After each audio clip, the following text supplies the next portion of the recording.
Hello folks, good evening. It is April 29th and it's a little bit after sunset here. It'll get dark soon, but I wanted to take this video. I've been meaning to do it for a few days now. So some of you know that I grow apple trees in my yard in Central Florida. Okay, I have had quite a few problems with apple trees, although they will grow, as you can see by the specimen there in front of you. There are some problems with them. In particular, a few years ago, I purchased 2 Granny Smith apple trees from FastGrowingTrees.com, and unfortunately, they sent me 2 specimens that were completely racked and chock full of apple scab, and that disease got a foothold in my garden, and I've not been able to ever get rid of it since. So I have apple scab in the garden. I have a lot of apple trees actually, because I like apples. And what I have found is there are some varieties of apples that will do relatively well in Central Florida with these mild winters, with really mild winters we have here, and the the tough sun and climate and poor soil conditions. This being one of them. This is a French variety called Calvillo Blanc. It is similar in many ways to the old Granny Smith's apples. It doesn't get any more colors than this. They stay green. They're a hard cooking apple. They have a little bit of an, I'm not sure how to say it, but it has like little, it's sort of like squarish. It's round like an apple, but it has little ridges at 4 corners. So it takes on somewhat of the physical properties and appearance of like a squarish piece of fruit. I would say it's probably rectangular actually, but anyway, my point being that you can grow apples here.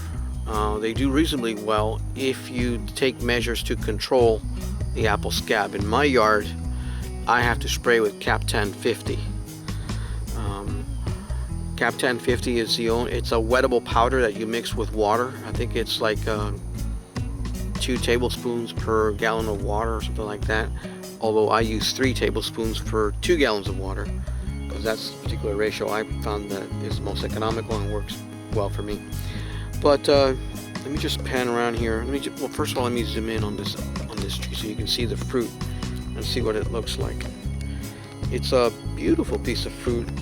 Some of the specimens, some of the fruit that were on the tree were actually starting to get some scab, and so I had to spray it the other day. And unfortunately, we had a lot of rain recently, which washes off the powder. So I'm gonna have to spray it again soon. But you can see that it's actually a nice. Let me set manual zoom here. Focus, autofocus.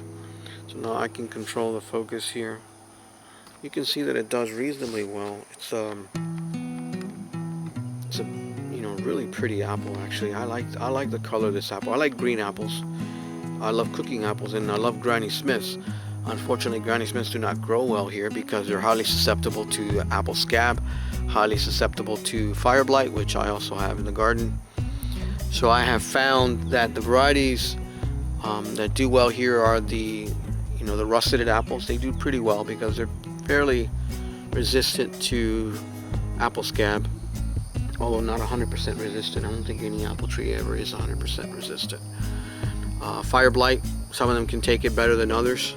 This is one that did get a bit of fire blight last year, but I pruned out the branch and it came back okay. It didn't seem to have spread to the main trunk.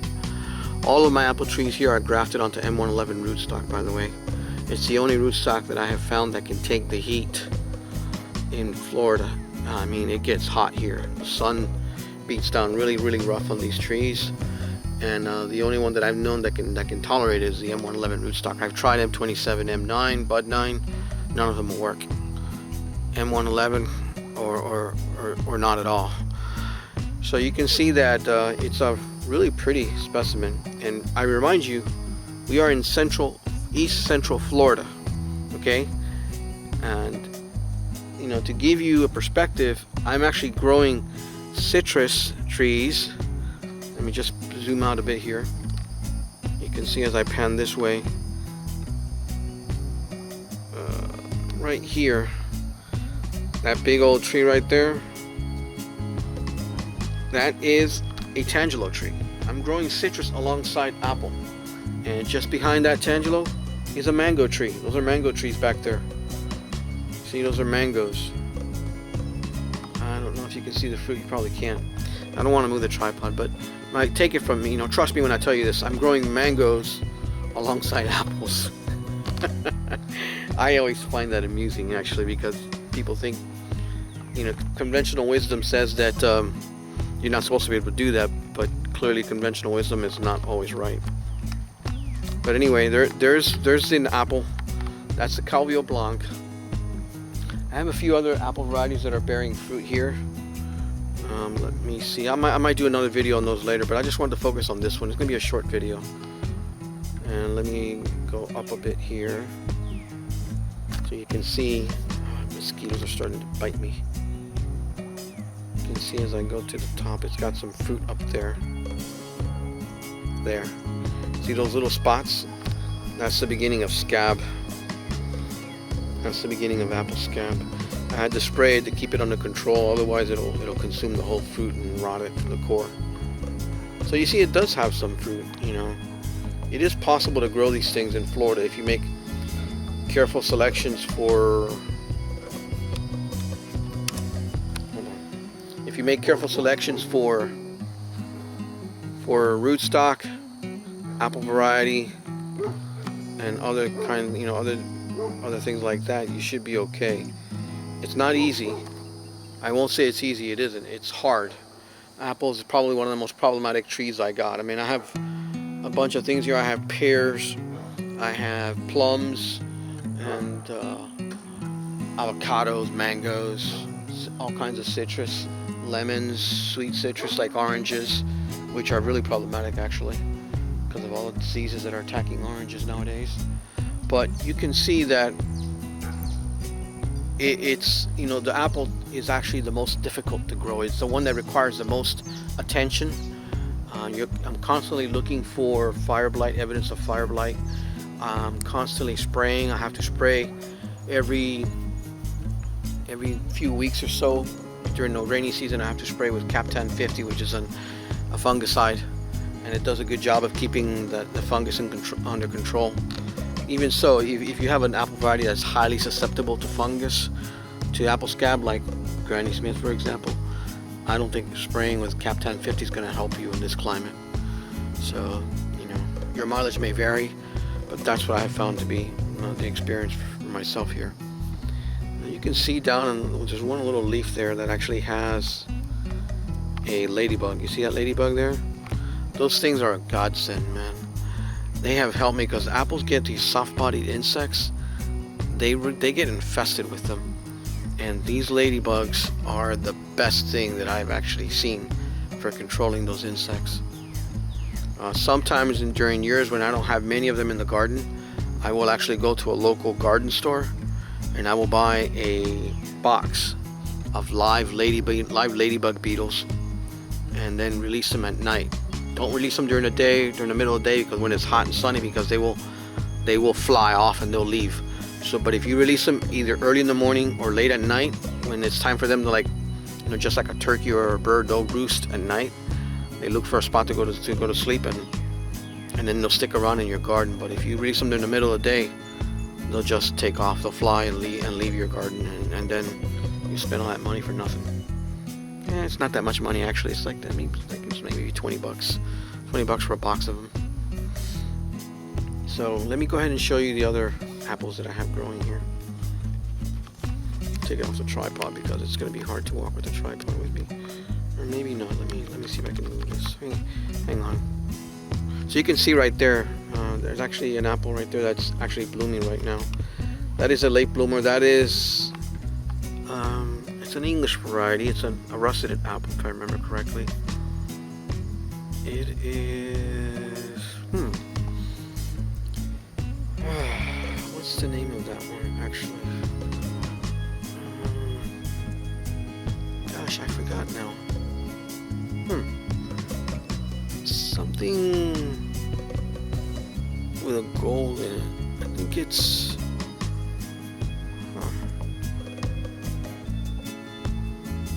It's got the last name of an Englishman.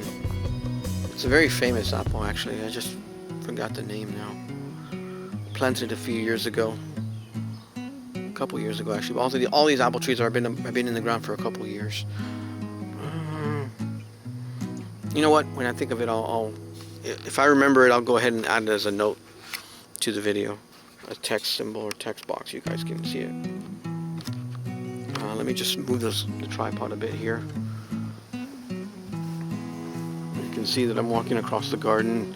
You can see all the variety of trees that I have here. And you can see that I actually have one apple that's actually bearing fruit while it's even in a pot. And there it is. That is an apple that I bought from a place in Georgia, Ison's Nursery. I bought it because it was on sale. They were trying to get rid of it, and they said it was grafted to M111 rootstock. I'm starting to have my doubts about that, but in the pot it's doing okay. But where the spot where it's at now actually is where my Anna apple used to be. The Anna apple died. It succumbed to fire blight, and so I had to remove it. And I needed an early variety of apple that can tolerate the heat. That would so that I can use it to help pollinate my other early varieties, because I have one here that is called Tropic Sweet, which is a derivative of Anna, developed by the University of Florida. And that apple tree is very low chill, and it's blooming in January. Late January, it's already blooming, mid to late January. So this variety is a variety that is relative of the Pink Lady apple. I think it's Crimson Sundowner. Yeah, Sundowner. That's what it's called. It's called Sundowner. This apple, I mean, this thing was blooming. Almost the day it arrived, it was already starting to bud swell. So I had to very quickly put it in the ground or put it in the pot in order to keep it from dying on me. But she woke up and she started putting out leaves. And then there was an Granny Smith just before I pulled it out that was next to it that also bloomed. And I used that Granny Smith to hand pollinate with a little paintbrush. Remember, I had a prior video where I was talking about my bees, that I'm trying to get a beehive in the garden going because I have problems with pollination, and that I'm not always successful in pollinating apples by hand. Well, this is one example where I was successful. You can see that I have 1, 2, 3, about 5 or 6 apples. It may not seem like a lot, but this is a second-year tree, so the fact that I have anything at all, most people would have ripped off the apples, but I decided to keep them for a couple of reasons. One, because I want to confirm the variety for sure, and two is because I hardly ever get apples. So when I get them, I'm not going to just rip them out and get rid of them. So it's like I get rare opportunities to have any kind of gratification with these fruits, and so when I finally get some fruit set, I want to appreciate it and enjoy it as long as I can. There is one apple tree here that I have, one Granny Smith. I didn't set fruit this year, but it's the only Granny Smith that hasn't died, and it came from Stark Brothers Nursery. It's that one right there. That one right there. There it is. It's kind of spindly and stuff. It's the only one that hasn't died, believe it or not. I have had so many problems with Granny Smith. This one is grafted onto a dwarfing rootstock, so it shouldn't get anything more than 10 to 12 feet tall, and yet it's still alive. So I have hopes for this one, although you always have to take it with a grain of salt, because you can never know what to expect with apples. But there you have it. I just wanted to show you that it is possible to grow apples in a garden in Central Florida with all the other low chill fruits that I have. Stuff that is, that you normally wouldn't expect to see together. I mean, mangoes and avocados next to apple trees. Who ever heard of that? But it is possible if you put the effort and the labor to make it work. Alright guys, I'm going to sign off now. Talk to you later. Bye.